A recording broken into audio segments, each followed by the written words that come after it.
At least 11 million social enterprises exist globally. That is according to the British Council. They contribute at least $2 trillion to the global economy annually, creating some 200 million jobs. You perfectly understand. My subject of discussion today is entrepreneurship, one of the key elements driving development of the global economy. And my guest today on Globe Watch is one of the leading experts in entrepreneurship education around the world, with an acknowledged and accepted expertise in the domain, coming from the United States of America and Cameroon in an international conference organized by the Ministry of Small and Medium-Sized Enterprises here in Yaoundé, Cameroon. And I have the pleasure to receive him here at La Falaise Hotel. Gary Schoeniger, welcome to Globe Watch. Thank you. Thank you for having me, Charles. Roughly 585 million people around the world are entrepreneurs. That figure supersedes the entire population of the European Union. What is the place of entrepreneurship in the global economic system? Well, I think it's pretty well known that entrepreneurship is the engine of our economy. It's the lifeblood of any economy. That part we understand very well. What is not well understood are the underlying causes of entrepreneurial behavior. And that's really where my focus is, and understanding what are the underlying beliefs and assumptions that give rise to the behavior. You just talked about entrepreneurship behavior, and it can differ from country to country. But let me just take it from a global perspective or a holistic point of view first. In 2010, the Obama administration crafted what was known as the Global Entrepreneurship Summit. At that policy level, did they take into consideration the elements you figure out in your mind? I'm not familiar with that particular summit, but I would guess no.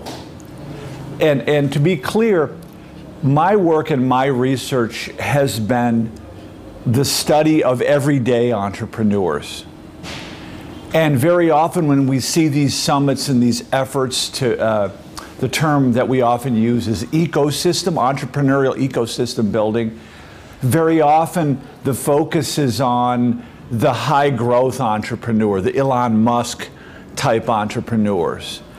And Mark Zuckerberg's. Correct. And we tend to overlook. The Aliko Dangote's. I'm not familiar, but yes. We tend to overlook the everyday entrepreneurs. And that's really what my focus has been on. How does a person who has nothing create something? What are the underlying beliefs and assumptions that give rise to the behavior that enable them to do that? Let's be clear to our ordinary audience. You study the behavior of everyday entrepreneur. Correct. What are the ingredients that go into that? That's a big question you're asking me. The fundamental differences between, let's say, the entrepreneurial-minded person and the non-entrepreneurial-minded person has to do with very subtle underlying assumptions of which the entrepreneurs themselves are not likely to be aware.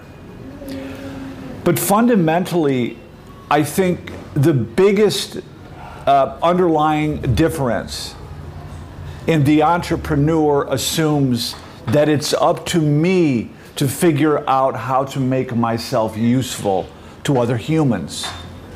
Where the non-entrepreneur assumes somebody else will tell me how to be useful. That's the real important fundamental difference. So now what that leads us is to, how do we correct for that in the way we think about teaching young people? Absolutely. Africa is one of the areas with an avalanche, an increasing number of entrepreneurs. And on the continent alone, you have roughly 44 million small and medium-sized enterprises manned or managed by basically entrepreneurs and the people you are talking about. How do we build that ecosystem based on the models that you have been teaching over the years? So here's what I would say. First of all, we need to find the entrepreneurs that are already here, and we need to capture their stories on film. And we need to share those stories with the rest of Cameroon. Communication is a key element. I can't be it if I can't see it. So the most important thing we can do is expose young people to the stories of everyday entrepreneurs, to demystify the process. That's number one. Number two, we need to provide the right training. And so much of the training in schools around entrepreneurship is misdirected. Where is the missing line? Well, let me say it like this. The entrepreneurial mindset seems mysterious to us only to the extent that we are steeped in a managerial culture. So many of these school programs are teaching business plan, go look for money, and that's not what a typical entrepreneur does. What actually does a typical entrepreneur do? Okay, so it's very simple when you think about it.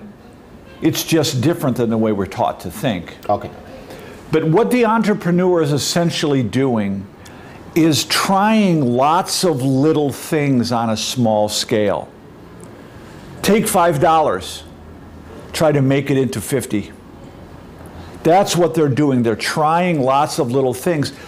And when you look at what an entrepreneur is actually doing, it very much reflects a natural biological process. When an organism finds itself in unfamiliar terrain, it doesn't write a business plan. It tries lots of little things until it finds something that works and then build on that. You have a reputation of establishing entrepreneurship discourse programs for the European Union, for the United Nations, for governments, including extensively in Mexico and the United States, where you have worked. And one of the flagship identities of you is the Entrepreneurial Learning Initiative you founded. What are the key courses that you have established that serve as a model for building a culture of entrepreneurship in countries like Cameroon, where you are found for the moment? It's a great question. The primary thing that we do is train educators. If we can't get to the teacher, it's not going to happen. If the teacher isn't excited about it, it will never get to the student. That's number one. But then what we're encouraging the teacher to do is to shift their thinking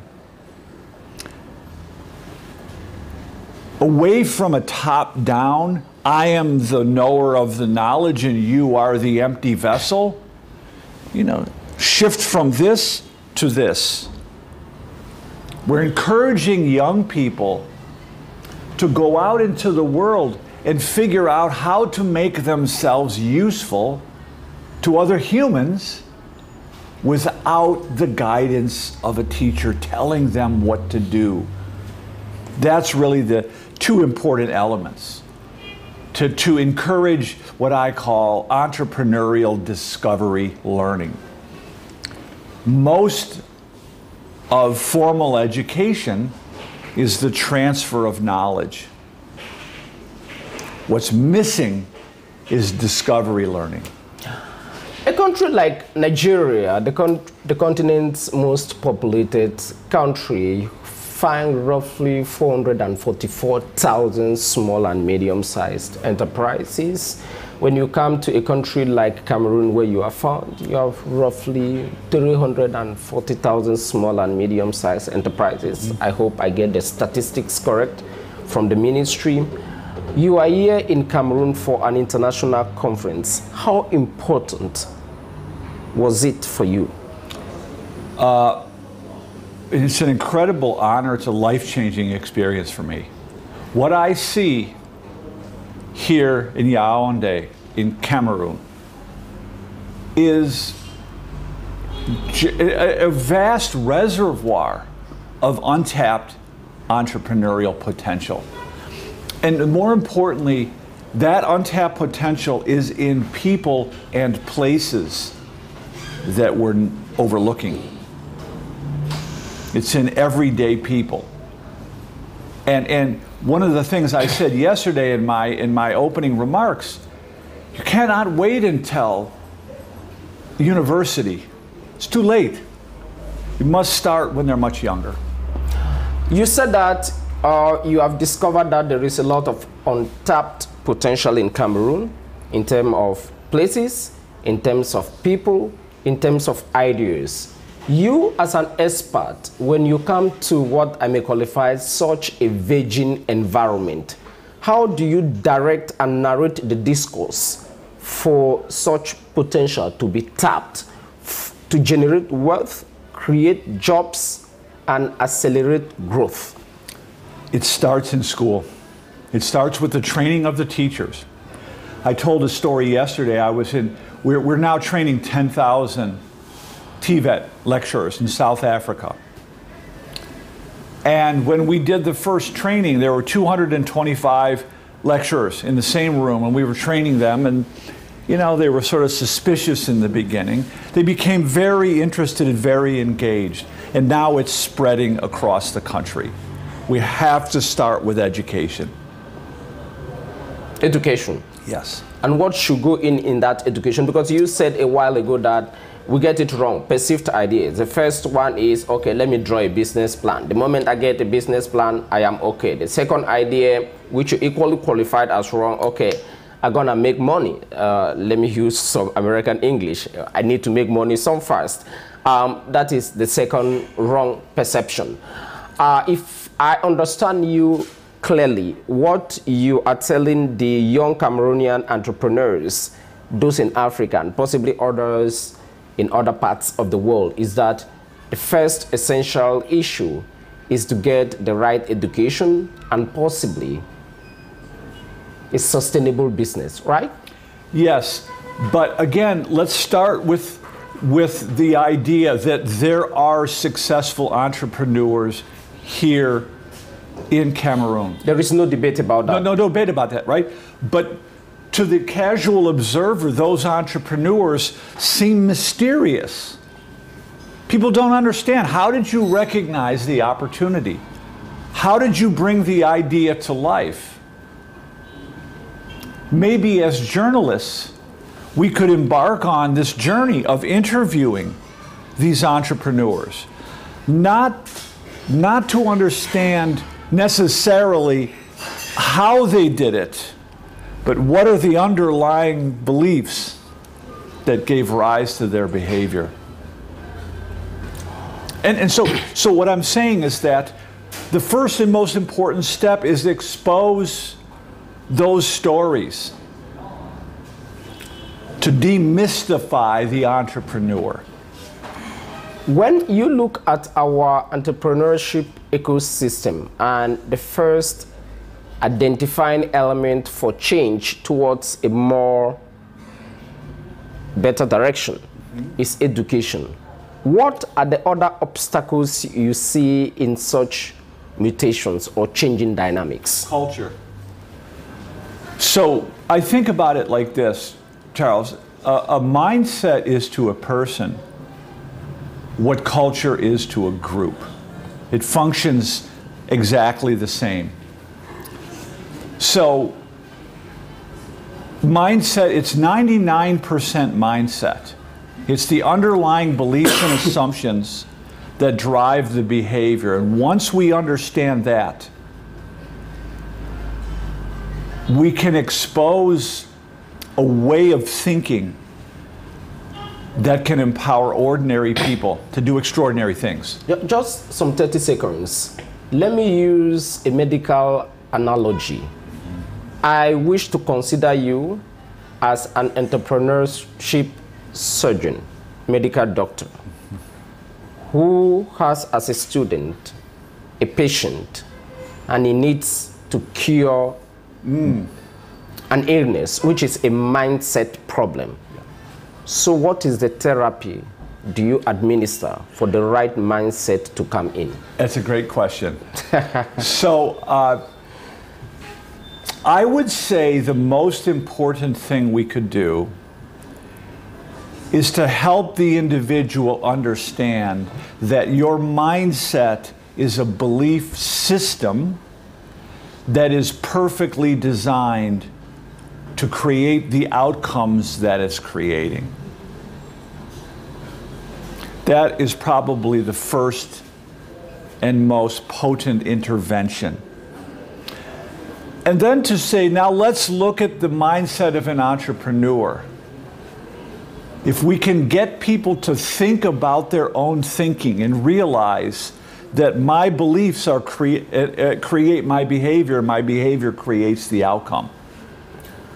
The Ice House qualifies your teachings, and the Ice House and the Kaufman Foundation in the US. These are very big foundations with an established reputation, whose statements count in terms of opinion shaping, considers your teachings as the beginning of the right entrepreneurship education in classrooms around the world. If there were 3 tips you would like to share with my audience today to establish from a 0 point a right entrepreneurship ecosystem, what will you offer? I'm going to offer 1. And this is a quote from my friend Jaime Casap from Google Education. Why not offer 3? Okay, maybe I'll get to 3, but okay. Hold on. Let me start with the most important one. Absolutely. And this goes back to your previous question, Charles. And I'm paraphrasing my friend Jaime Casap from Google Education, in which he said, let's stop asking students what they want to be when they grow up, and let's start asking them what problems they want to solve and what do they need to learn in order to solve those problems. So that's really a message to the teacher, number 1. Number 2, in simple English, allow the student the possibility of a mind overture to decide how they want to shape the future. They should be part of the decision-making process. That's absolutely right. Number 2.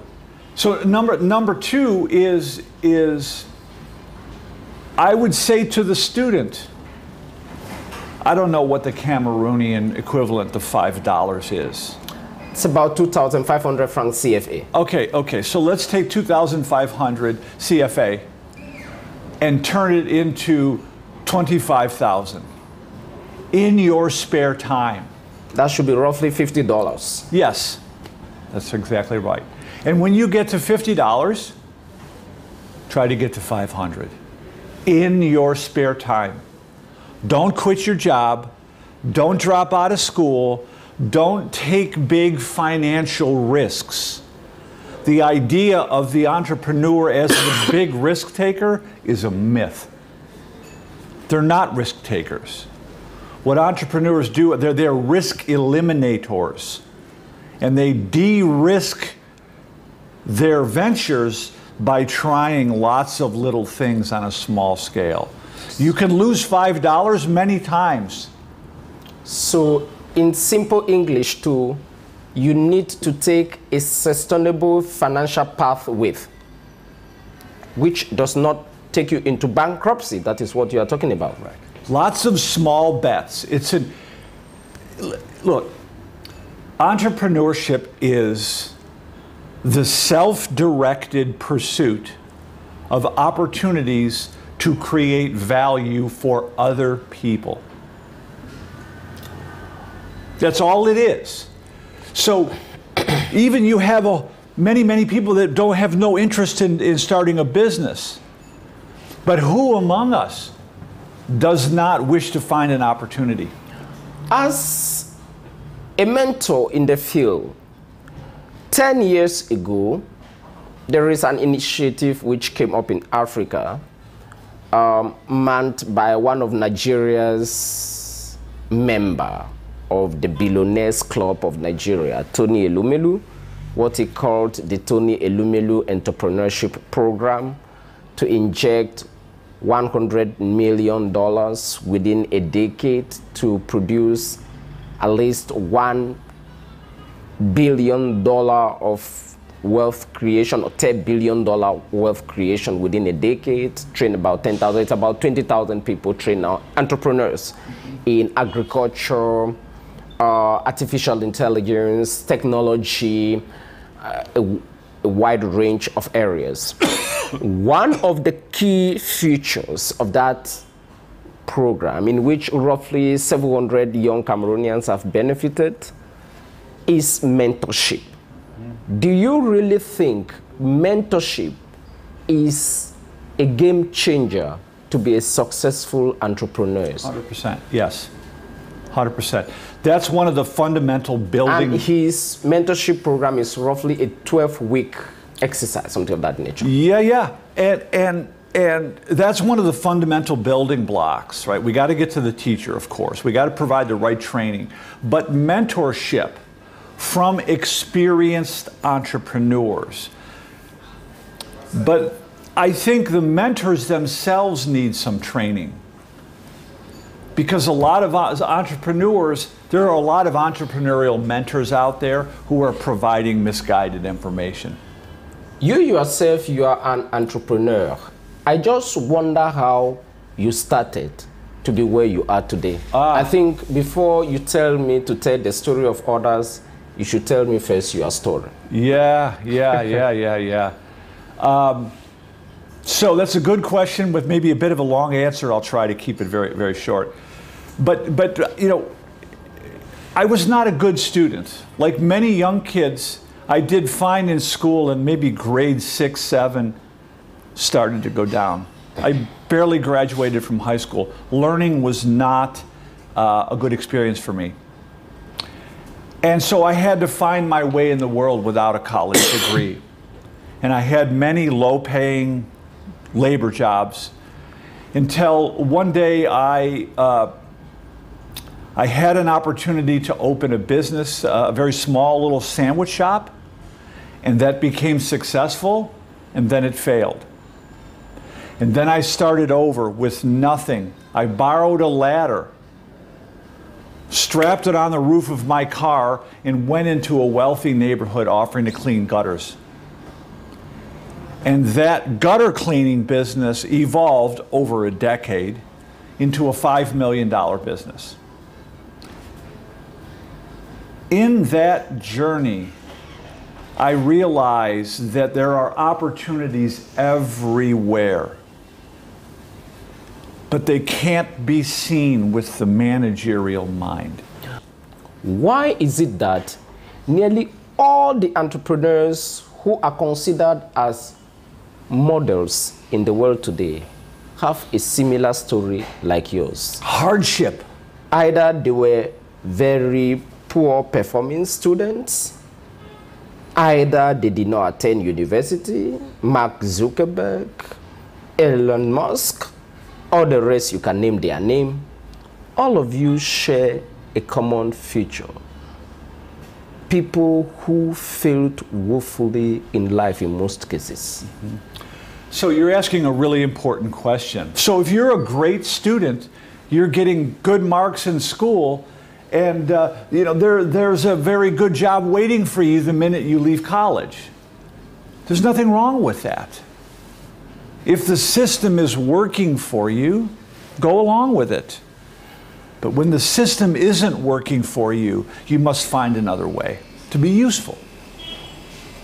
So what it comes down to really break this down to first principles, we all live by exchanging useful things with each other. And the question I would ask anyone in Cameroon is, what is the useful thing that you exchange? Who do you exchange it with? And more importantly, what is preventing you from making yourself more useful to more people? One but last question. This country currently has what they call the National Development Strategy and the Social Economy 2030 for it to become an emerging economy by 2035. And the social economy, where basically the small and medium-sized enterprises are found, in simple English, entrepreneurship ecosystem, is a big player. What message do you have specifically to the young Cameroonians who, of course, are the ones to drive the entrepreneurship mindset? Do you have a special message for them? I do. And I think the basic message is this. Stay in school. Learn everything you can. But at the same time, reappropriate some small modicum of your thought and energy to figure out how to make yourself more useful to more people. That's it. Think about that, and you'll find a way. Finally, at what level of education do you advise entrepreneurship to be part of the school curricula? Primary, secondary, high school, university? Primary.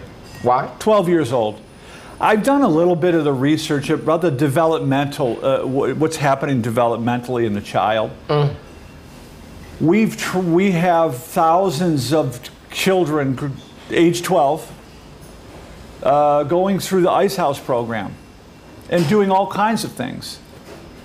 We're vastly underestimating the capability of young people. We see them as helpless, and so we keep creating conditions that lead them to believe that they're helpless. Okay. And with that, we conclude the interview. American entrepreneur and the Chief Executive Officer of the Entrepreneurial Learning Initiative. Thank you very much indeed. I know that as you are heading back to the US, you either be voting for Kamala Harris or Donald Trump, and I didn't want to ask you a question on who will you be voting for. I know in America it is not a secret. Anybody can say whosoever wants to vote, but I want to allow you that decision to be done on November 5. Thank you very much indeed for being guest on my program. Thank you, Charles. Appreciate it. You're welcome.